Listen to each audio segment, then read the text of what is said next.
Dear Enchanted One, welcome to Be Enchanted, a podcast by the Academy of the Enchanted Arts. I'm Georgie, a creatrix, modern-day enchantress, and founder of this sanctuary for hearts devoted to the arts, beauty, and wonder. Brimming with mythology, inspiration, stories, dreams, the arts, and seasonal enchantments, this podcast is for wondrous souls who seek an illuminated portal for enchanted living. Here, learning is a sacred invitation, a quiet remembering of the wonder that has always lived within you. May each episode guide you back to the truth of your own enchantment.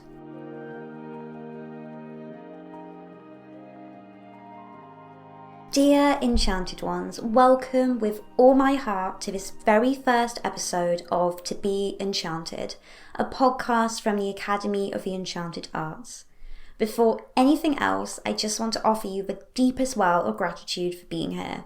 Your love, your presence, and your faith have really anchored me through the fluttering nerves and excitement of birthing this new creation into the world. So thank you again and again for walking beside me, or rather listening beside me.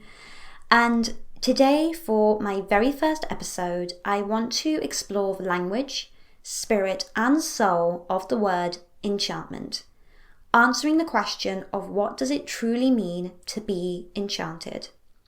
So I invite you to pause for a moment and ask yourself, when you hear the word enchant, what arises in your heart? Is it the casting of spells and the realms of magic?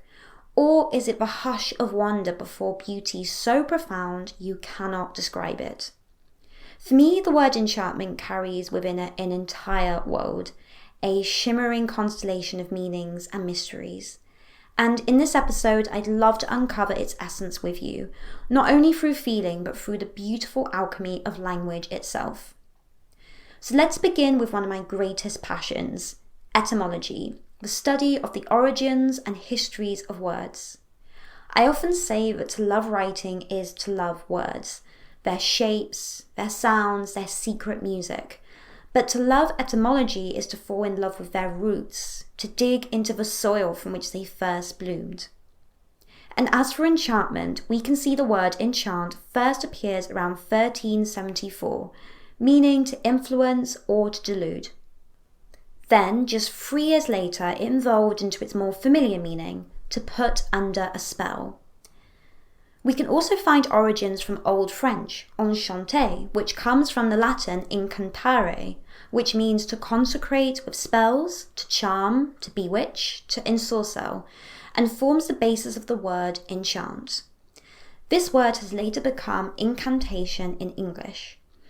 But here is where the mysticism of etymology deepens, for we can separate the word incantare into 2 parts. In, meaning upon, and cantare, meaning to sing.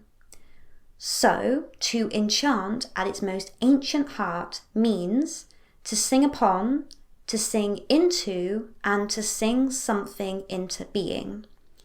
And so, as we revel in the history of enchant, we can understand it with a new meaning. That sometimes songs can be so beautiful that they enchant you. And this is echoed in Sharon Blackie's luminous book, The Enchanted Life, a sacred text I believe every enchanted soul should read. She describes enchantment as the process of singing ourselves back into the world. To me, that's just utterly breathtaking. In one phrase, she evokes a truth so ancient, so beautiful, that to live an enchanted life is to participate in the poetic song of existence. To not merely observe beauty, but sing with it. When I first discovered this book in 2018, I was in a very different season of my life. I had just been diagnosed with the autoimmune disease scleroderma, a name that translates from the Greek sclera, meaning hard, and derma, meaning skin. And at that time, my world just felt as brittle as the name suggests. I felt so disenchanted, and it was as though my life had hardened around me. My body, yes, but also my spirit. And then I found this book. this luminous lantern staring at me in the dark in News from Nowhere in Liverpool, which, by the way, is one of my most cherished bookshops in the whole entire world. But this discovery truly felt like a balm to my own heart because, like many of you listening, my voice, both literal and metaphorical, has often been judged. Too soft, too whimsical, too childlike, and for so long I dimmed myself to fit into the rigid structures of expectation. But when I uncovered the true meaning of enchantment, it felt like a reclamation. Like I could finally give myself permission to sing my song into the world in my voice, with my softness and all its poetic cadence. And of course, we mustn't forget that enchantment also has magical roots, in spells, incantations and charms. And I believe we are here to reclaim that magic too. Not as superstition, but as the sacred act of creation. The Hebrew root of abracadabra means I will create as I speak. In Aramaic, I create like the word. And the ancient Greeks held that magic and art were kin. The old Persian magus meant to be able to have power. Even in scripture, creation begins with the spoken word. Let there be light, and light was. And for me, that's what it felt like when I began to embody enchanted life and to devote myself wholly to it, to beauty, to reverence, to the quiet rituals of wonder. And so at this point, I invite you to consider, what song will you sing into the world? What songs are you listening to? What melodies are already humming all around you, within your body, your breath, the birdsong outside your window? What words are you using to narrate your life? And how might you begin to whisper a new song, a truer, more soulful spell into the fabric of your days? To help you begin your own reflection, I thought I would offer 3 invitations, 3 little rituals to awaken your inner enchantress. So the first way you can do this is to learn the song of the earth, to sing physically, to learn a new language, or to simply listen to birdsong. This is not about mastery, but intimacy with the world, with beauty, with sound itself. When we hum a folk tune, mimic a robin's call, or learn how to say I love you in a new tongue, we attune ourselves to the many voices of the living world. We remember that language is not just words, it is vibration, relationship, breath. So here are a few little ideas. You could learn a lullaby in a language not your own. You could imitate the birds each morning for 1 week, or learn their songs more deeply. Or you can simply let the trees teach you the rhythm of the wind. There's so many ways you can do this, so I invite you to let me know in the comments what you are going to try. And the second idea is to read aloud to the trees.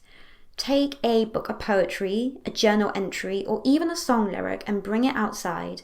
Find a tree or a patch of green. Read aloud to it as if reading to an old friend. Let your voice quiver, rise and fall, and let the words ripple through the leaves. When we speak to nature with reverence, something ancient within us begins to heal. This practice is especially powerful with poems by Mary Oliver, Dorothy or William Wordsworth, or Keats, or with your own unspoken writing. And again, I'd love to know in the comments what that will be. And the third idea is to write a blessing for your future self. Begin with the words, may you, and let a blessing unfold. Perhaps it's the you of tomorrow, or perhaps for you of 5 years coming. Let the words be gentle, slow, and deeply sincere, and then fold it into a letter and place it into a drawer, and then whisper into it like a prayer, and return to it when the world feels cold and you need to be reminded of your own kindness. So, for example, you might want to say, may you always find beauty, even in the ache. May your voice return to you when you need it most. May you walk lightly and love deeply. So, Enchanted One, as we draw this first episode to a close, I invite you to reflect once more. What song will you sing into the world? How will you reclaim your voice, your magic, your spell of becoming? Enchantment is not about escape. It's actually about return. Return to what is real, sacred, and alive. Return to the world as it truly is and to yourself within it. After this episode ends, begin listening. Begin noticing. The earth is always singing for us. In the hush of morning, when light kisses the horizon, the birds begin their song. Not for applause, not to impress, but simply to declare, I am here, I made it through the night, I am still alive. This is not performance, it is essence. Their song is a thread in the great tapestry of aliveness, and you too are also part of that sacred choir. So, I ask you again, what song will you sing into the world? What melody longs to rise from your soul? Let this podcast be a lantern on your path of return, a soft invocation, a spell of remembering, an invitation to be enchanted. So, before I go, I would love to hear from you. How does this new understanding of enchantment shape the way you move through the world? You can share your thoughts with me in the comments if you're listening on Spotify, or reply through my Substack. I read every message with such reverence, so thank you so deeply in advance for your time and your presence. You can find all the links you need in the show notes. And finally, if this episode resonated with you, please consider subscribing and leaving a review. Until we meet again, take such precious care of your heart and remember, you were always meant to be enchanted.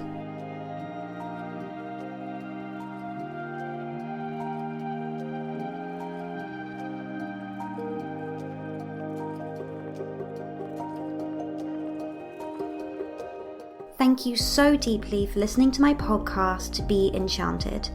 If this episode stirred your heart, I would be so grateful if you shared a review on Apple or Spotify, or passed it along to kindred spirits who too feel the call of enchantment. To explore the full curriculum at the Academy of the Enchanted Arts and to continue this devotion to the arts and wonderment, you are warmly invited to visit learn.academyoftheenchantedarts.com. Until we meet again, may you live your days as a beautiful act of becoming, and remember always, you were born to be enchanted.